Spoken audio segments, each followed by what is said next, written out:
3 seconds. That's all the loader had to keep the Tiger alive.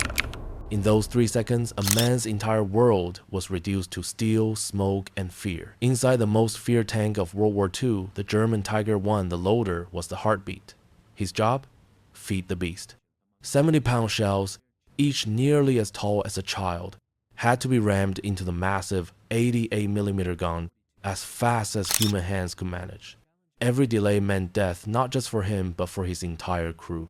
The Tiger was legendary Allied soldiers, whispered its name in dread. Its armor could shrug off most hits, and its cannon could obliterate enemies at ranges they couldn't match. But inside, behind that thick armor, it was no fortress. It was a coffin, and the loader stood at the very center of its suffocating walls. The job sounded simple: grab a shell, shove it into the breech, repeat. But reality was far more brutal. The loader fought exhaustion, smoke, fire, deafening noise, and the knowledge that if he faltered for even a heartbeat, the Tiger's roar would fall silent. And once it did, the enemy's guns would find their mark. This is the untold story of the Tiger tank loader, the man who fed death while trying to escape his own.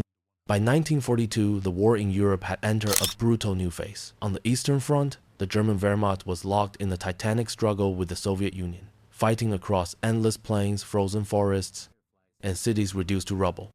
In the West and South, Allied armies pressed against German defenses in North Africa and planned for a return to continental Europe. It was here on these vast killing grounds that the Tiger tank first appeared.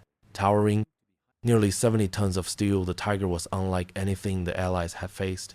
Its thick armor made it almost invulnerable, and its long-barreled 88mm cannon could pierce enemy tanks from well over a mile away. Entire battles turned at the mere sight of it. But geography mattered. On the flat steppes of Russia, visibility stretched for miles, a paradise for the Tiger's gun crews who could destroy Soviet T-34 second long before they closed the distance. In North Africa, its range dominated the desert sands, where cover was scarce and survival depended on who fired first. To both sides, the Tiger became more than a weapon, it was a symbol. For the Germans, it was proof of engineering superiority. For the Allies, it was a nightmare to be overcome no matter the cost. And inside every Tiger, behind the myth and the steel, were 5 men whose lives depended on perfect coordination under impossible stress. At the heart of it all was the loader, the one role no machine could replace. The stage was set, the battlefield was merciless, and for the Tiger loader, every moment would test the limits of human endurance. The Tiger did not appear by accident. Its birth was forged in the desperation of a war that had begun to turn against Germany.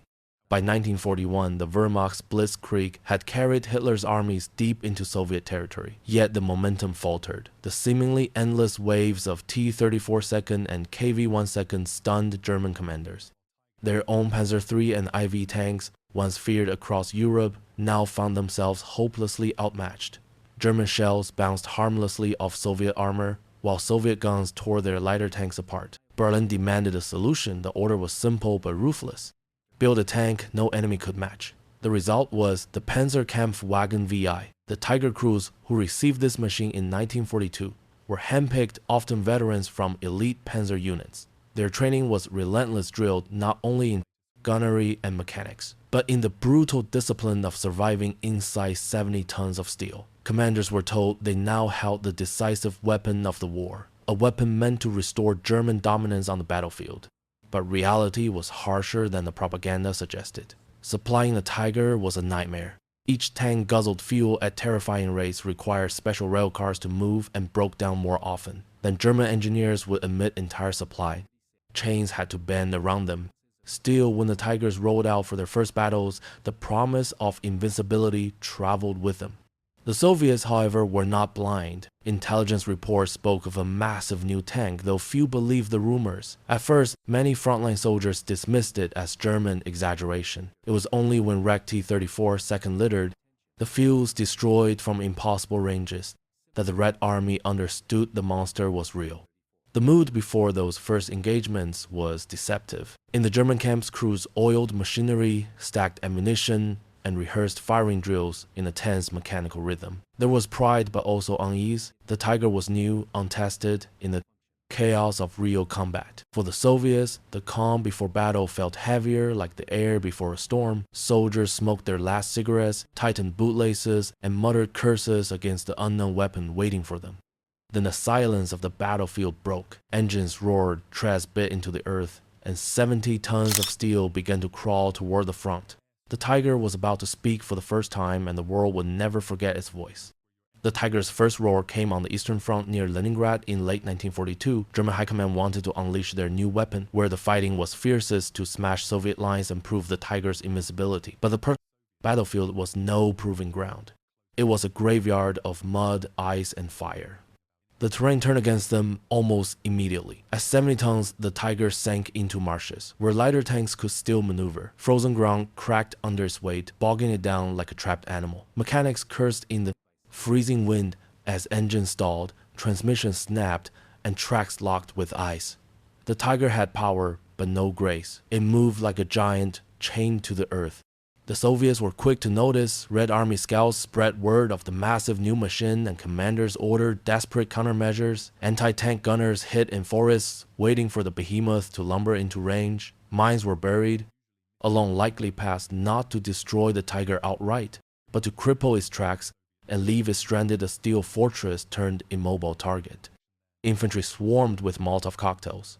Flames licking the armor as crews inside fought panic as much as the enemy. And yet the Tiger still terrified. Its first volleys shattered Soviet formations. At ranges where no other German tank could strike, the Tiger's 88mm gun cracked like thunder, tearing through T-34 second that never saw the shot coming. For a moment, German crews felt the pride promised by Berlin. Their shells hit with terrifying precision, Soviet tanks burned in fields of snow, and the Tiger seemed every bit the invincible beast it was designed to be. But victories came at a cost. Every breakdown meant another Tiger abandoned, left behind for the enemy to study. Crews watched comrades burn alive when Soviet artillery bracketed their slow-moving giants. The loader's arms grew heavy, his lungs choked with fumes, and still the demand never ended. Faster, faster. Another round. The Tiger could kill, yes, but it could also die. And the men inside felt that truth pressing closer with every fight. On the Soviet side, fear turned to determination. Commanders issued simple orders: do not face the Tiger head-on strike from the flanks. Isolate it, bleed it. The Red Army adapted quickly, laying traps luring the Tigers into kill zones where numbers overwhelmed even German steel. For every shell the Tiger fired, the battlefield answered with 1,000 voices of defiance. Small victories for Germany began to feel hollow, fragile, fleeting. The crews sensed it. The loader, covered in sweat and powder burns, knew it best. Each triumph carried them deeper into the jaws of something far worse. The real horror was not the Tiger's arrival. It was what waited when the enemy learned how to fight back. The battlefield erupted in chaos. Inside the Tiger, the loader moved like a machine. Grab, lift, ram, slam, 70 pounds of steel shell again and again. His arms burned, his back screamed, but the gun had to keep firing. Outside, the 88mm thundered, each shot shaking the hull like a hammer on an anvil. The air was poison. Cordite smoke stung, the ice burned the throat. Sweat dripped into wounds he hadn't noticed. The tank was boiling hot, every surface alive with vibration. Commands barked over the roar. Schneller! Faster!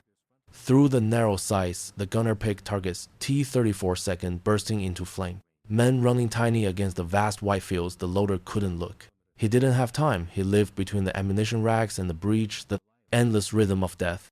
The impact A, Soviet shell slammed against the armor. The Tiger shook ears, ran. The smell of scorched paint filled the air. Not a penetration, not yet. But every hit reminded them Invincible was alive. Outside, the Soviets adapted, swarming from the flanks. Infantry closed with grenades, with Molotov cocktails. Flames licked across the Tiger's hull, smoke pouring in through the hatches. The loader coughed his hands, slipping on the next shell. Knuckles bleeding, still ran it home. For a moment, the Tiger's power held. Another T-34 exploded. Another anti-tank gun silenced. But then came the sound every crew dreaded, the grinding snap of a track torn apart by mines. The Tiger lurched, trapped in place. A fortress, yes, but now a stationary one. The loader froze. Around him, men shouted, panicked, fired desperately. He knew what it meant. The battlefield closed in. The outcome was no longer in doubt. By the day's end, the battlefield was a wasteland of burning steel and frozen corpses. The tiger, once unstoppable, lay crippled, track, shattered armor, scarred, its crew broken. Some escaped the wreck, crawling through smoke and snow. Others never made it out. Around them, dozens of Soviet tanks smoldered, their crews sacrificing waves to bring down a handful of German machines. The ground was littered with rifles, helmets, and the blackened remains of men who had stood too close when the tiger fire. Victory had no joy. It was measured in what little survived. For the Germans, the tiger proved both its power and its curse. Yes, it could kill with terrifying efficiency, but keeping it alive demanded more than any army could spare. For the Soviets, the price was terrible, but they learned the truth: the monster could bleed, and if it could bleed, it could die. History remembers the tiger as both legend and lesson. It inspired all, but its myth outlived its reality. For every tiger, dozens of Allied tanks rolled out, overwhelming it with numbers. The loaders struggled, endless shells, endless fear. Reveal the truth. War was not won by monsters, but by the men trapped inside them. In the end, the tiger did not change the war's outcome, but it left behind a memory heavy and haunting, the echo of a beast that demanded human souls to roar.